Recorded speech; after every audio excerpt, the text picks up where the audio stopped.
नमस्कार बंधु। आज हम बात करने वाले हैं इथेरियम के ऊपर।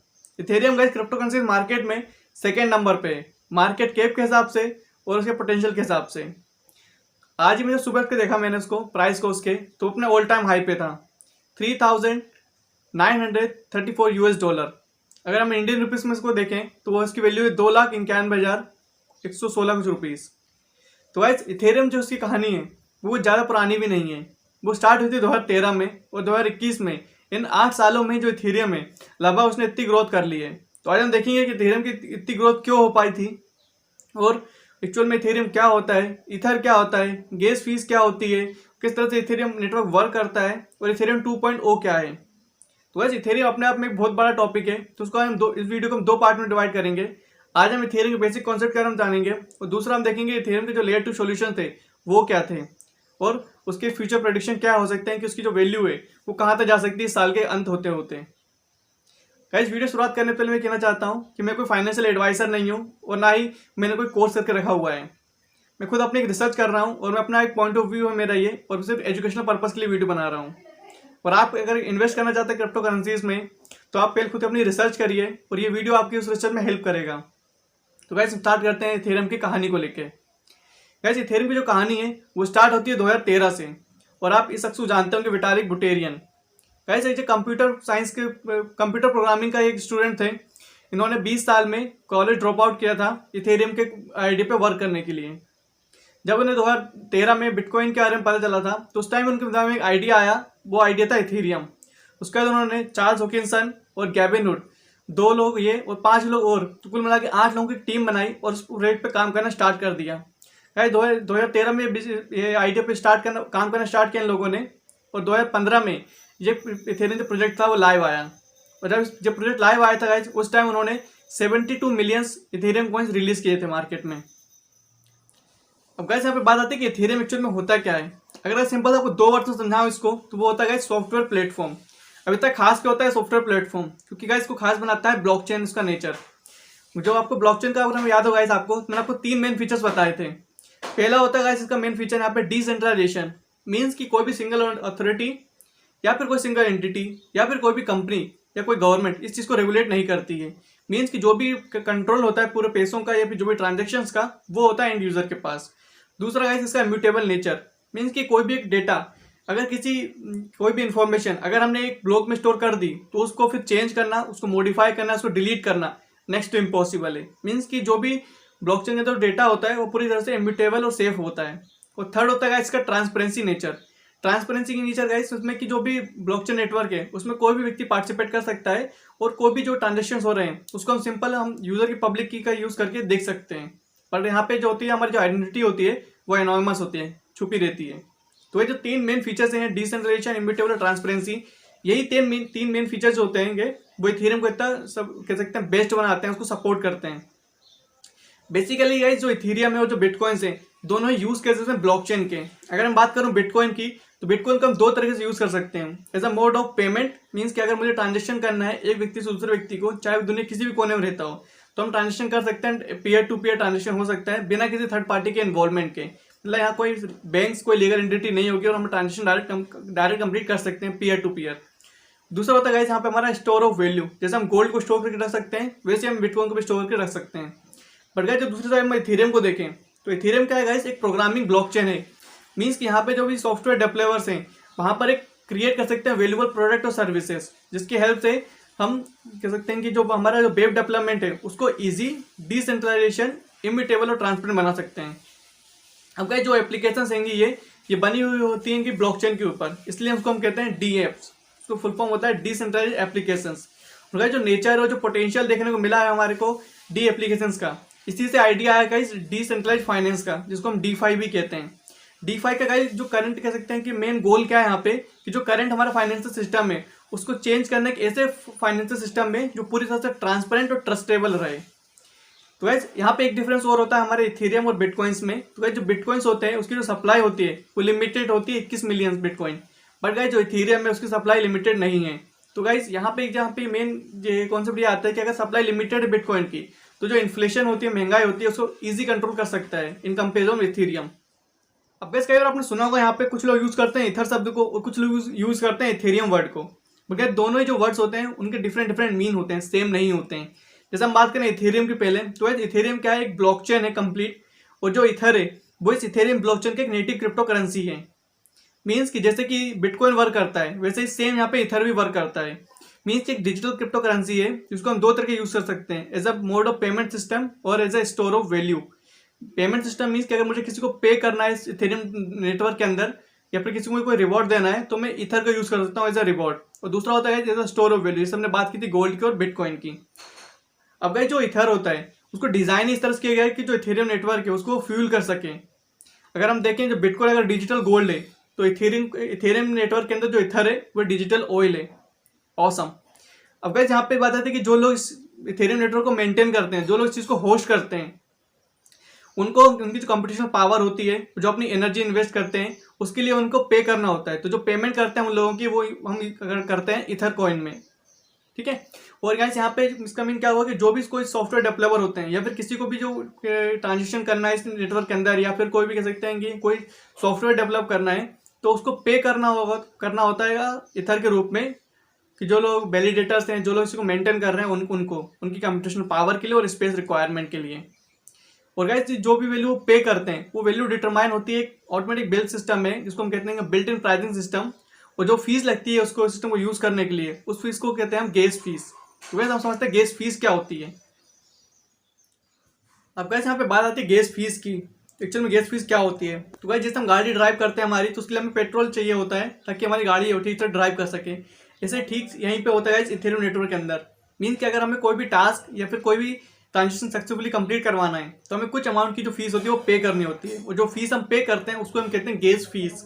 थोड़ा टेक्निकल समझेगा इस चीज़ को हम, तो जितनी हमारी कंप्यूटेशनल पावर रिक्वायर होती है कोई भी स्पेसिफिक टास्क या कोई भी ट्रांजेक्शन को एग्जीक्यूट करने के लिए, तो उसके लिए गाइस हम जो एक यूनिट इथर पे करते हैं उसको हम कहते हैं गाइस गेस फीस। अब गाइस जो गेस फीस है और जो हम एक्चुअल इथर है, उसकी जो दोनों वैल्यूज हैं, दोनों टर्म्स हैं, उनको डिफरेंट करके रखा गया है, ताकि गाइस जो एक्चुअल ट्रांजेक्शन वैल्यू है और जो इथर की एक्चुअल वैल्यू है, उन दोनों वैल्यू को हम डिफ्रेंशिएट कर सकें।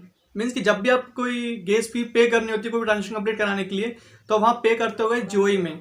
उसको फुल फॉर्म होता है गाइस गीगा वेई। एक्चुअल में गाइस एक नैनो इथर होता है, मीन्स कि इथर का 9th फ्रैक्शन। अब गाइस यहाँ पे आप चार्ट दे सकते हो इथर का। मीन्स कि जो इथर होता है उसके अलग अलग फ्रैक्शन की अलग अलग वैल्यूज होती हैं। जैसे हम बात करें 1 जोई की, तो 1 जोई की वैल्यू होती है 0.801 और फिर ईथ। मीन्स कि अगर आपको कोई ट्रांजेक्शन करना है तो आपको इतना एक मिनिमम गैस फीस पे करना होता है अलग अलग ट्रांजेक्शन के हिसाब से। बट इसको कम्युनिकेट करना, उसको कैलकुलेट करना थोड़ा सा डिफिकल्ट हो जाता है। जैसे मैं एग्जांपल लूँ आपको कि अगर समझ लीजिए कि मुझे कोई ट्रांजेक्शन करना है और वहाँ पे मेरी गैस फीस लग रही है 0.000000003 ईथ, तो इसके लिए सिंपल मैं कह सकता हूँ 3 जोई। मीन्स कि क्या हुआ यहाँ पे कि जो हमारे कम्युनिकेट करना, जो कैलकुलेट करना है वो ईजी हो जाता है। अब एक टर्म आती है गैस लिमिट की। मीन्स कि जब भी आप ट्रांजेक्शन करने होते हैं हम लोग, तो वहाँ पर हमें एक ऑप्शन मिलता है गैस लिमिट का, कि हम अपनी गैस लिमिट सेट कर सकते हैं। इसका मीन क्या हुआ कि अगर आप जितना ज़्यादा गैस लिमिट रखोगे उतना ज़्यादा चांसेस है आपका जो ट्रांजेक्शन है वो तेज़ी से होगा, और जितना कम रखोगे उतना चांसेस है कि आपकी जो ट्रांजेक्शन है वो देरी से होगा या फिर वो रिजेक्ट कर दिया जाएगा। अब जो एक्चुअल जो प्राइस होता है गैस फीस का, वो कौन सेट करता है, तो गाइस जो नेटवर्क्स में जो माइनर्स होते हैं वो अपनी सप्लाई और डिमांड को देख के इस चीज़ को प्राइस को सेट करते हैं, अब कितनी कंप्यूटेशनल पावर लगा रहे हैं प्रूफ ऑफ वर्क करते टाइम पे।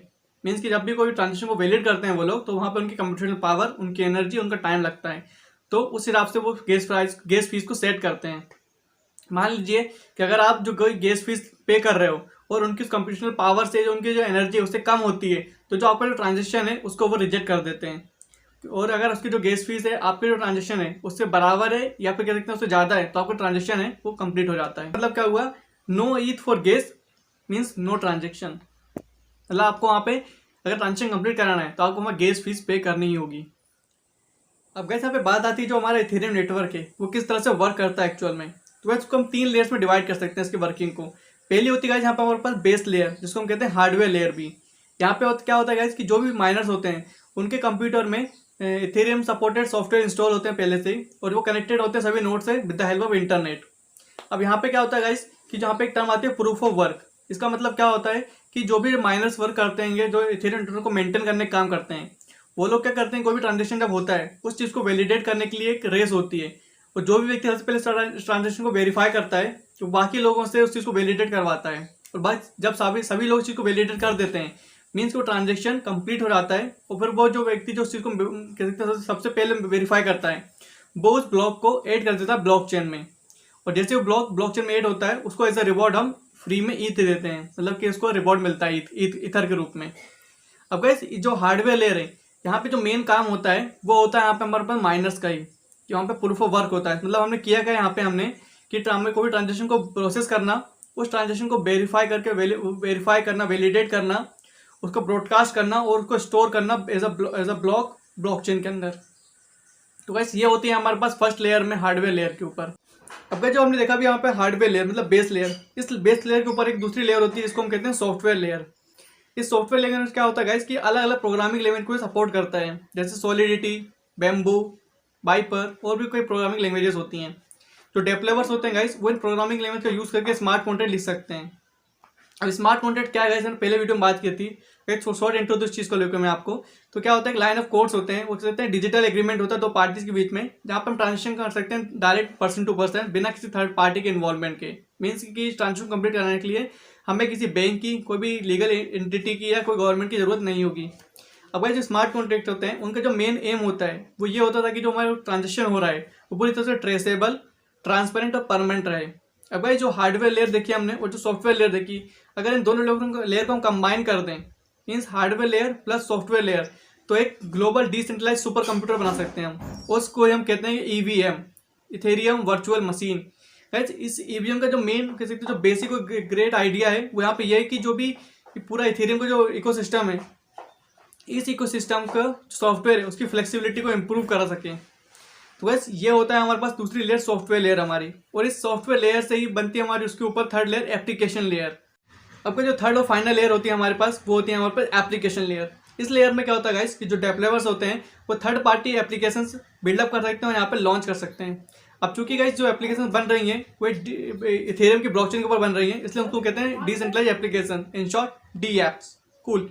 तो गाइस यहाँ पे कुछ एग्जांपल देखें इस चीज़ को लेके हम। तो 2017 में क्रिप्टो केसिस का नाम सुना होगा आपने, तो एक गेमिंग प्लेटफॉर्म था। एक ऑगर एक प्लेटफॉर्म है जो कि कहते हैं कि मार्केट प्रेडिक्शन प्लेटफॉर्म है, और उसकी अलग अलग कैटेगरीज हो सकती हैं, जैसे कि gaming platform, music platform, health, real world properties, identity और भी गाइस बहुत सारी। तो वैसे हमने यहाँ पे देखा जो 3 लेयर्स थी यहाँ पे इथेरियम नेटवर्क वर्क करता है। सबसे पहले होता है यहाँ पर हार्डवेयर लेयर, उसके ऊपर हमारे पास सॉफ्टवेयर लेयर और उसके ऊपर होता है यहाँ पर एप्लीकेशन लेयर। तो ये जो तीनों लेयर्स मिलकर जो इथेरियम नेटवर्क है उसको वर्क कराती हैं।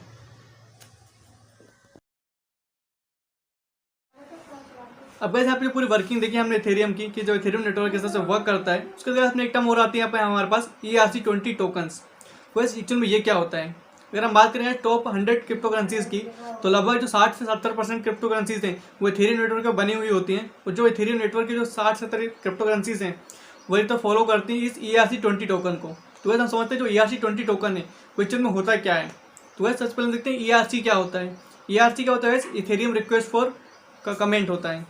मीन्स की जो सेम होता है जैसे कि BIP होता है, बिटकॉइन इंप्रूवमेंट प्रपोजल। मीन्स की जो ERC में क्या होता है, प्रोसेस होती है कि यहाँ पे जो लोग होते हैं वो अपना अपना प्रपोजल देते हैं ताकि जो इथेरियम नेटवर्क है उसको हम इम्प्रूव कर सकें। और ERC-20 क्या है गाइस, एक यूनिक ID नंबर होता है उस पर्टिकुलर प्रपोजल के लिए।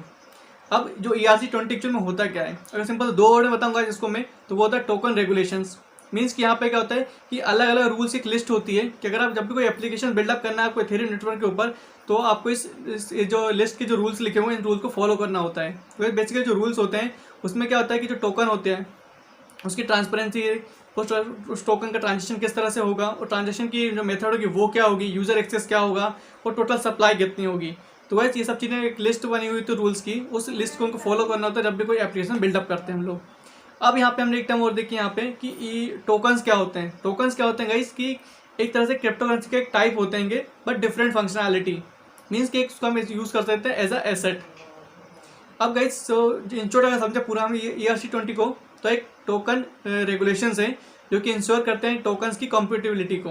जैसे एग्जांपल हम देखें तो टीथर हो गया, बैट हो गया एंड बहुत सारे। अब गाइस जो हमने यहाँ पे ERC-20 टोकन देखा, यही एक टर्म और ड्राइव करता है, इसको हम कहते हैं ICO। ICO में जनरली क्या होता है गाइस, इनिशियल कॉइन ऑफरिंग होता है। ये सेम वर्क करता है जैसे हमारे पास IPO वर्क करता है स्टॉक मार्केट में, इनिशियल पब्लिक ऑफरिंग। मीन्स कि यहाँ पे क्या होता है, जब भी कोई क्रिप्टो करेंसी मार्केट में लॉन्च होती है तो उसको कुछ फंड की रिक्वायरमेंट होती है। उसके लिए क्या करते हैं गाइस, ICO होता है, क्रिप्टो करेंसी अपना ICO लॉन्च करती हैं।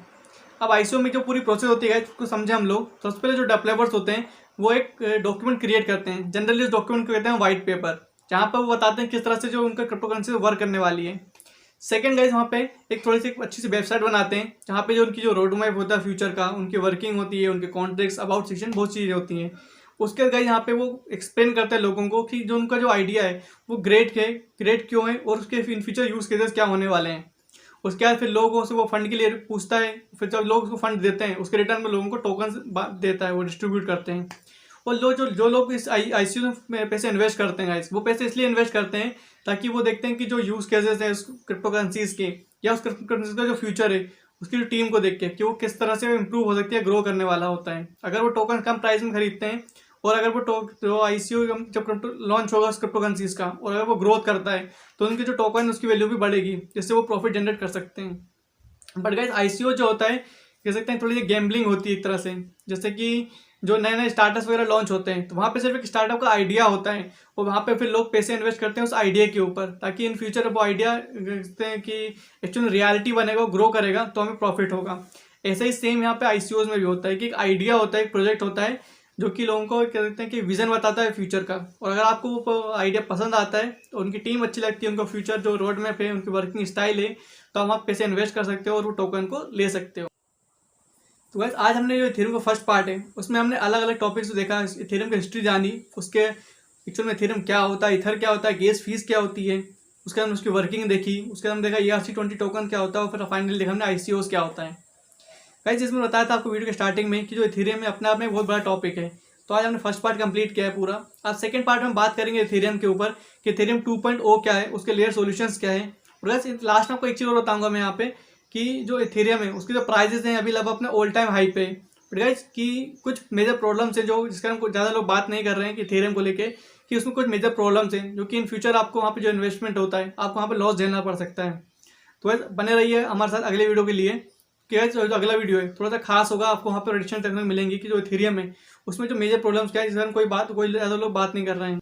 आई होप गाइस आपको वीडियो पसंद आया होगा। वीडियो को लाइक कीजिए, चैनल सब्सक्राइब कीजिए और ज़्यादातर लोगों तक इसको शेयर कीजिए ताकि वो भी इस चीज़ को लेकर अवेयर हो सकें, और जो लोग इस चीज़ में इन्वेस्टमेंट करना चाहते हैं उससे पहले थोड़ी सी अपने रिसर्च करें, उस चीज़ के बारे में समझ सकें कि इथेरियम नेटवर्क एक्चुअल में होता क्या है, उसके यूज़ केसेस क्या हैं। गाइस मिलते हैं नेक्स्ट वीडियो में, बाय।